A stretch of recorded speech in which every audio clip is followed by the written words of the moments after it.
Hello and welcome to the Blood Reds morning stream. I'm joined by my fellow Liverpool.com writer Emmet Gates, and today we're going to talk a little bit about the World Cup. First of all, we have to mention France's shock defeat to Tunisia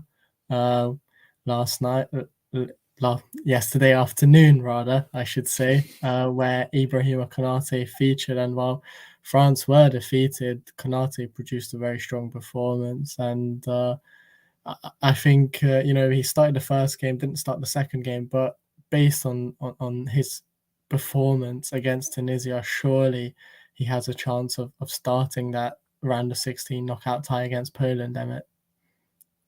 Yeah, I mean, you would like to think so. To be honest, I didn't watch the France-Tunisia game, but if you read comments on social media and reviews after the game, Konate was probably the best thing France had in that first half. I think he broke a record for making 10 plus tackles in the first half against Tunisia yesterday. So yeah, he's clearly doing very well for Didier Deschamps when he's coming in. Obviously, as you alluded to, he started the first game.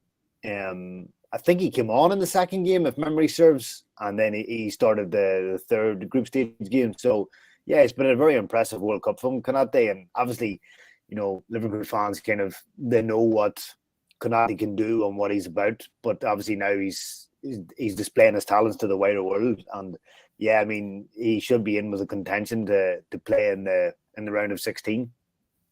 I believe it was winning duels that he broke the record for eight in the first half alone, and 0 lost. So that was pretty impressive from him in the first half. I don't think he was at fault for Tunisia's goal. It was just a really good run from Rabir Kazri. He seems to be, a world beater at the World Cup. I remember him doing well every time for Tunisia in these tournaments. And I think with Konate as well, it's very encouraging to see, because he struggled with an injury at the start of the season, has been in and out in the Liverpool starting 11, and I think he's really showing his quality for France now. And France do have a lot of options they can choose from, Rafael Varane and others, Upamecano, but I do think Konate is probably one of their best defenders. I rate him higher than Upamecano and probably Varane as well now. So I think if France want to go to the latter stages of the tournament, I do think they need to use him more.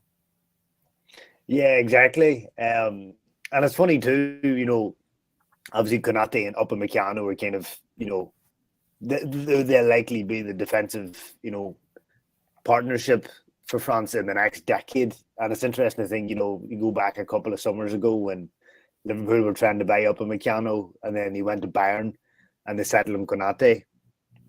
And I mean, I can't, profess to watch a lot of Bayern in the Bundesliga, but for what I've read, Upamecano really hasn't did that well with Bayern.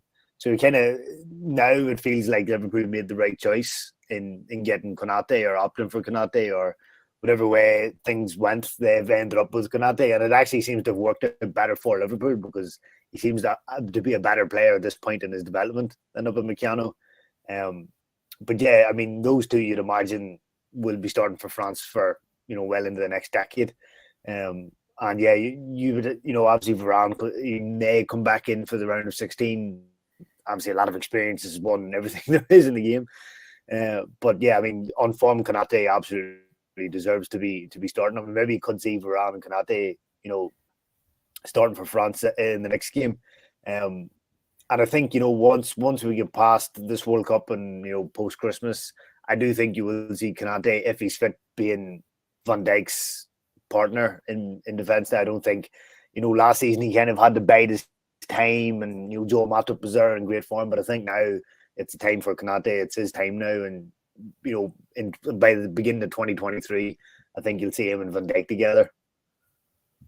Absolutely. I mean, you mentioned he's the future of France, but I do very much think Konate is also the future of Liverpool. And if we're talking about the round of 16, whoever comes into that French defense, I don't think they will have a lot of work to do against Poland, who didn't really threaten offensively against Argentina and most of the other countries really in this tournament so far. They've been pretty tame offensively going forward, so it should be a straightforward game for France. Yeah, I watched Argentina and Poland last night. I was very disappointed in Poland's approach.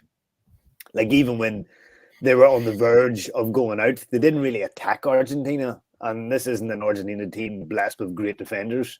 So, yeah, when they play France in the round of 16, I can't really imagine, Konate or Varane or Upamecano or whoever plays in central defense being, posed too many questions by Robert Lewandowski and, Zielinski and all the other. Like, Poland have a good team, but obviously, they're told to not attack or attack on the counter. And I definitely think Poland, they have better players than what they've shown.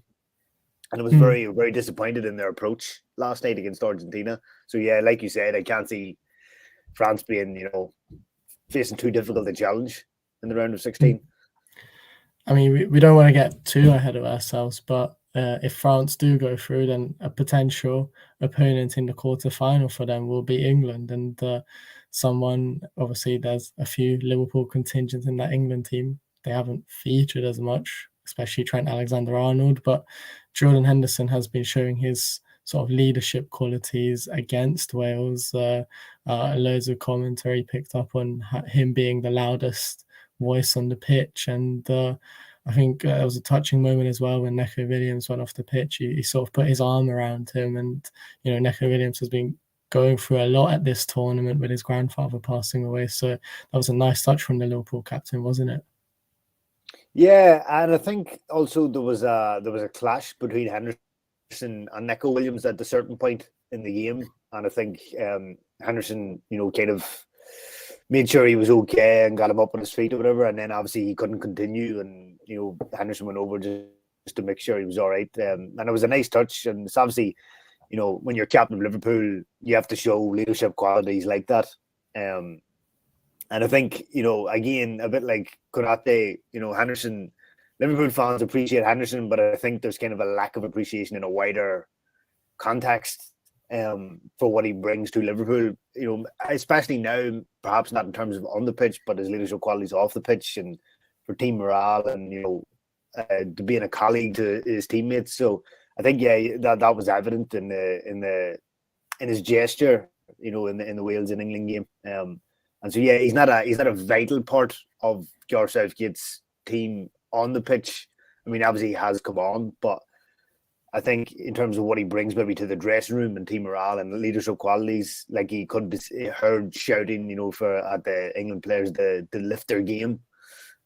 Because, I mean, the times England were a bit lethargic against Wales, that I suppose really it was Wales were disappointing too. So England really didn't have to lift their game, but Henderson, obviously being under, Jurgen Klopp for so long, knows a thing or two about intensity. So he's trying to, instill that in his England teammates to lift up the intensity a bit. And then obviously we saw that, England scoring 2 and 3 against Wales near the end. So, I mean, I think Henderson's importance could be more off the pitch as opposed to on it for England in this tournament. But an England-France quarter-final is definitely a very tasty fixture.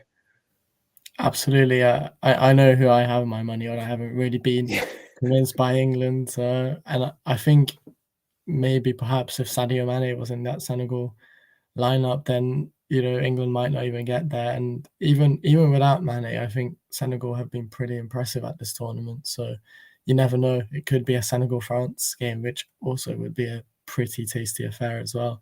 But I think that about wraps it up for today. Thanks, Emmet, for joining me. Thanks, everyone, for tuning in. And as always, make sure to check out all the Blood Red content going out and all the written content on Liverpool.com as well.